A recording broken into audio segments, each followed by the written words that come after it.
पोपटलाल पूरे दिल्ली शहर में बड़ी बड़ी डींगे मारने के लिए प्रसिद्ध था।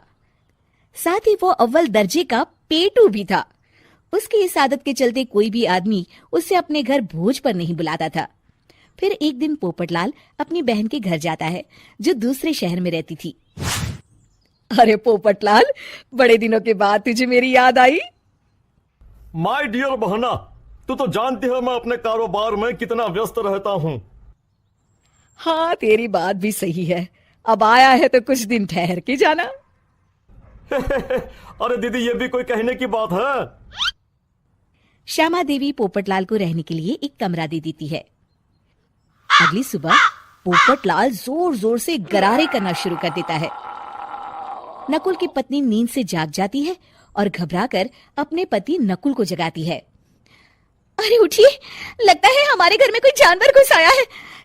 कैसी अजीब अजीब आवाजें निकाल रहा है, मुझे तो बड़ा डर लग रहा है। अरे कोई जानवर नहीं है भाग्यवान, पोपटलाल मामा जी हैं, अपना गला साफ कर रहे हैं।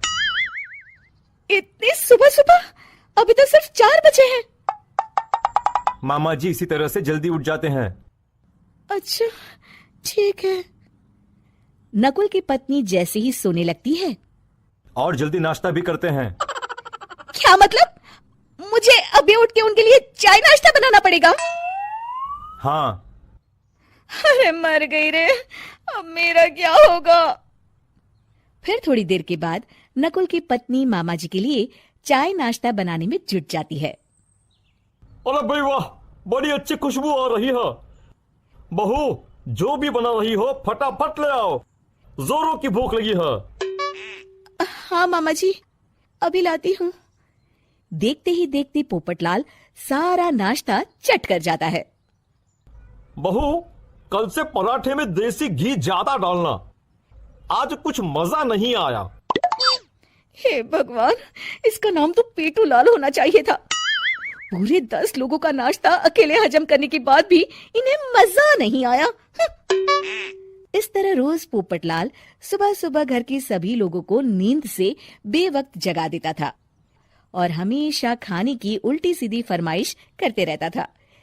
देखते ही देखते गुप्ता परिवार की दिनचर्या अस्त व्यस्त हो जाती है। अरे भाई, खाने का असली मजा तो इस घर में है। अरे माँ, ये पोपटलाल मामा यहाँ और कितने दिन रुकेंगे? ये अकेले इतना खाना खा जाते हैं कि आज राशन वाला मुझसे पूछ रहा था कि अरे भाई, क्या आप लोगों ने घर में हाथी पाल लिया है? अरे बेटा, अब घर के मेहमान को कोई सीधे मुंह कैसे निकाल सकता है? माँ जी, अब बर्दाश्त की इंतहा हो गई है। मैं अकेले इतना काम नहीं कर सकती। आखिर मैं भी इंसान हूँ।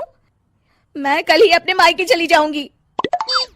अरे भाग्यवान, हम सबको मुसीबत में अकेला छोड़कर तुम कहाँ जा रही हो? जरा सब्र करो, मैं कुछ सोचता हूँ। अगले दिन एक डॉक्टर साहब उस घर में आते हैं। अरे नकुल बेटा, ये डॉक्टर यहाँ क्यों आया है? अरे मामा जी, माँ की तबीयत बहुत खराब है। तबीयत तो खराब होगी ही, तुम लोग उल्टा सीधा खाना जो खाते रहते हो। देखो नकुल, मैं तुम्हारा फैमिली डॉक्टर हूं, इसलिए आज से मैं जो कहूंगा तुम सबको वही खाना रोज खाना पड़ेगा। आजकल कितनी बीमारियां फैल रही हैं, पता भी है तुम्हें? आज से तुम सब सिर्फ सलाद और करेले का जूस पियोगे, समझे? डॉक्टर अंकल, आप ठीक कहते हैं। पोपटलाल घबरा के, अरे क्या खाक ठीक है भांजे? ये डॉक्टर सीधे सीधे हमें घास फूस खाने के लिए कह रहा है। अरे मैं कहता हूँ भगा इस डॉक्टर के बच्चे को यहाँ से। अरे मामा जी, डॉक्टर साहब ठीक ही तो कह रहे हैं। इसी बहाने आपका इतना बड़ा पेट जो बाहर निकला हुआ है वो अंदर हो जाएगा। इस तरह गुप्ता परिवार रोज खाने में सिर्फ सलाद खाना शुरू कर देता है। बेचारे पोपटलाल का बुरा हाल हो जाता है। ये लीजिए मामा जी, ताजा ताजा करेले का जूस। अरे नहीं नहीं बहू, मैं मरने से पहले मरना नहीं चाहता। मुझे तुम लोग माफ करो। ये भेड़ बकरी वाली जिंदगी तुम लोगों को मुबारक हो। मैं तो चला यहाँ से। पोपटलाल अगले दिन ही घर छोड़कर चला जाता है। क्यों बेटा नकुल, मेरी अदाकारी कैसी थी? मजा आ गया डॉक्टर, आपने तो बॉलीवुड के कलाकारों को भी मात कर दिया। आपको तो ऑस्कर मिलना चाहिए।